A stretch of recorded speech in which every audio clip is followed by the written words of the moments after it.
The purpose of this screencast is to talk about the resistance during the times of slavery. And the overarching question is, how did enslaved people fight oppression with everyday resistance and planned resistance? So in this presentation, you will learn about two forms of resistance, everyday resistance and planned resistance.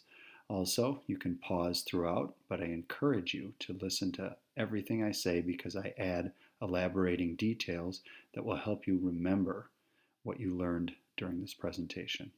Let's begin. Before I get into the content over here, I want to talk about this painting. This is George Washington, and this is his plantation, Mount Vernon. We will visit there when we go to Washington, D.C. This image is very romanticized, meaning it shows something that's not the truth. If you look here, the enslaved person is drinking water, and then we have two enslaved people, and they even appear to be smiling as they work in the fields. These look like these are George Washington's children or grandchildren or something, because he actually didn't have his own children. Over here in the field, and he's putting flowers in her hair, and then he looks like he's talking to another farmhand. This is romanticized because it's simply not the truth. A plantation was a very oppressive environment where enslaved people did not have the right or the ability to make any choices. In fact, choices were made for them, and sometimes it was a very oppressive and horrible experience for people to live in. So, Roman numeral 1, everyday resistance. Uppercase A was the most common form of resistance, meaning it happened the most often. Everyday resistance, uppercase B, included agreeing to move or work at a slower pace. So if it was an extremely hot day, which throughout the South or the Caribbean, it could get very hot during the growing season. And in order to get a break and to resist, you would work at a slower pace or agree to do so. And this, of course, didn't make the master happy because he or she would not be making as much money. Production would slow down. Everyday resistance, uppercase C, included purposefully breaking tools. So to get a break in an oppressive situation, you would break tools so that work would be halted, even momentarily or perhaps for a whole day. Everyday resistance, uppercase D, included faking illnesses. So if enslaved people were being overworked in hot, oppressive conditions, faking illnesses would give them a reprieve or a break. But this, of course, would always make the master upset because production was halted. So it was a form of resistance. And everyday resistance included playing dumb. That means faking to be dumb, not actually being dumb. And in this case, the master might ask the enslaved people for advice about something, or if he thinks or she thinks something's going on, ask them to tell him or her the truth about something, and they would play dumb. And this would involve pretending that they didn't understand what the master said, or pretend that they didn't know how to respond to it properly, or simply that they didn't know what was going on, the information the master was seeking. This was a form of resistance because it allowed the enslaved people to protect themselves. Everyday resistance, uppercase F, included keeping the truth from white masters. So if this is the white master might ask his or her enslaved labor for the truth. And it could be about, let's say, a plot to escape or somebody that has escaped. Well, the enslaved labor wouldn't want to give up somebody that they had grown to love or to receive support from, so they would keep the truth from the master. And this, of course, would upset the master. And the master would say they're being dishonest, but the enslaved labor would say that they are protecting themselves. So these are everyday forms of resistance that occurred on all plantations throughout the United States, even in colonial times, and throughout the Caribbean and in South America. Roman numeral 2 is on planned resistance. I'm about to put some content here that you don't need to take notes on. This is Nat Turner. He led the largest rebellion in United States history, and this is him planning his rebellion. And I'll get more into what Nat Turner what his rebellion involved in the next slide. But here's what we're going to talk about overall. And again, you do not need to take notes on this. First, we're going to talk about planned resistance, and it included violent revolts, the abolitionist movement, and the Underground Railroad. So those were three forms of resistance that were planned and are called planned resistance. And you probably have some background knowledge on the Underground Railroad and maybe even the abolitionist movement, and perhaps you know something about the revolts. So, continuing, planned resistance, uppercase Roman numeral 2. This image shows Nat Turner being caught. He actually, I believe, went into a field by a farmer, and the farmer stumbled upon him by accident, but knew about the fact that there was an enslaved person that was in hiding after a large revolt or resistance that involved violence, and held him at gunpoint and was able to get the authorities. And I will get into what occurred later on. So, uppercase A, Nat Turner's rebellion. When? It was in 1831. It was in Virginia. And what was it? It was led by a gentleman named Nat Turner. He was an enslaved person, and he actually believed that somebody from above, God, was telling him to rebel. And the reason why he was being told by God to rebel and to revolt, and in this case violently, was because his people, or his fellow enslaved people, were being mistreated. And sometimes gravely mistreated, meaning death or even worse. So this is lowercase Roman numeral 2. He killed, or he and the people that followed him, killed 55 to 65 people. So it was not Nat Turner by himself. He was with a group of enslaved people that were traveling or following him. And they killed slave-owning families, so white people.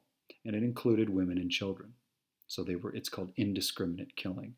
But again, he was acting out in what he believed was the only way he could. So lowercase Roman numeral 3, the purpose was revenge and violence. So Nat Turner felt that violence was the only way that he could rebel.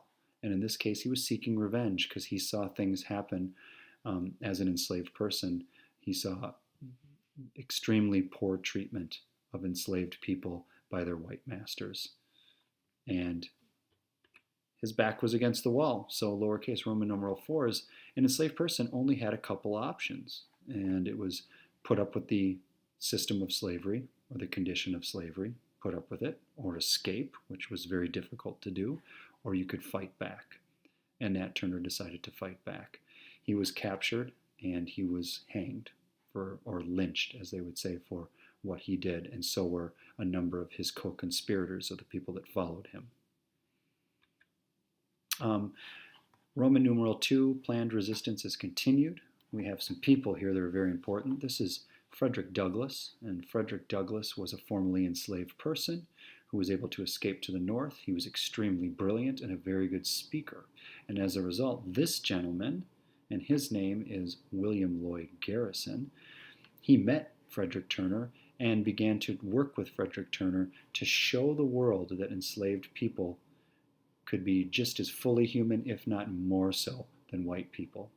And when Frederick Douglass would speak, he was such a great orator or speaker that he impressed a lot of people and showed the capacity or capability of enslaved people, because it was believed at the time, especially in the South where slavery occurred more often, that African Americans were not as intelligent or as capable as whites. Frederick Douglass showed that they were, and more.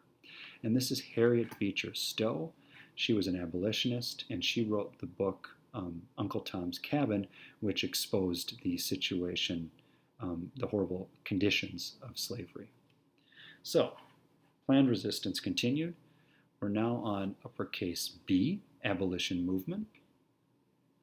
And lowercase a, it wanted an immediate liberation of enslaved people. Immediate, not a gradual where over time you free enslaved people. Rather, it was immediate because they believed it was a moral wrong, meaning it was just something that was downright wrong and that humanity shouldn't tolerate it. Lowercase b, they also wanted immediate end to racial discrimination. So they went further than just liberating enslaved people, but making those people equal in the eyes of the law making sure that they receive all the ideals that America promised, like opportunity and the ability to vote and protection under the law, which are called rights, and equality, and first and foremost, liberty. And lowercase c, the abolition movement was fueled by a religious movement called the Second Great Awakening, and it emphasized getting to heaven by doing good deeds for others. Before the Second Great Awakening, which was in the early 1800s, people believed in something called predestination. This means that you are born going to either heaven or hell. However, with the rise of the Second Great Awakening, preachers in their churches and throughout the countryside and just pop-up tents would hold services, and they would speak about this notion of if you do good deeds, well, then you will go to heaven. Well, doing one good deed was the abolition movement, was the ending of slavery, or pushing for the ending of slavery. And lowercase d, the abolitionists used speeches and newspapers to spread their message. William Lloyd Garrison here wrote a newspaper called The Liberator, and it was used to promote the abolitionist movement. All right, planned resistance continued. This is Harriet Tubman. She was a former enslaved person who did several trips between the North and South on the Underground Railroad, guiding enslaved people to freedom. This is William Still. He was a free black, and he wrote a book on the Underground Railroad and participated in it. And this is John Fairfield. And John Fairfield was a white ally. He was from a slave-owning family, but he also was one of the notable conductors, meaning he helped move people to freedom from the South to the North or Canada. So, uppercase C, Underground Railroad. Lowercase a vast network of people and places helping escaped enslaved people reach free soil. And free soil was in the North, the northern states, or Canada. And Underground Railroad was lowercase b. Blacks and whites worked together to free 100,000 enslaved people, or over 100,000 enslaved people between 1810 and 1850. That's quite remarkable. And the Underground Railroad used railroad terminology as code for safe houses. So you had like a depot and the station.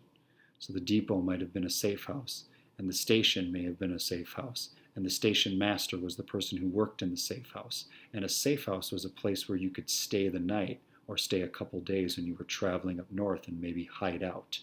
And then conductors were those people that traveled with the enslaved people. They knew the routes to freedom and keeping enslaved people out of the eyes of, for the most part, the law or other people that might capture them. And stockholders were, stockholders would give money to the railroad system, but stockholders in the Underground Railroad funded the trips, so paid for the food, paid the conductors, paid the station masters, and paid so that the person could earn their freedom. So that was code, and that's where it got the terminology. So it's not a literal railroad. It's called the Underground Railroad because it was a system or a network of paths or roads or routes to the north. And lowercase d, you would travel 10 to 20 miles from station to station. It was usually done at night. And then during the day, you stayed in one of these stations. Planned resistance. And these are some questions I'd like you to think about and maybe answer right now that we've gone through this. Why were Southern planters and owners of enslaved people concerned? What did people against slavery say in response to the revolt? So if you were against Nat Turner's revolt, what might you say about that revolt? And number 3, what did people in favor of slavery say in response to the revolt? So if you were in favor of slavery, how did you respond to Nat Turner's revolt? We'll respond to these in class as well. And then we're also going to do something where we talk about how stereotypes emerge out of a lot of the forms of resistance and how those have led to stereotypes that we have to this day. All right. Thank you for listening.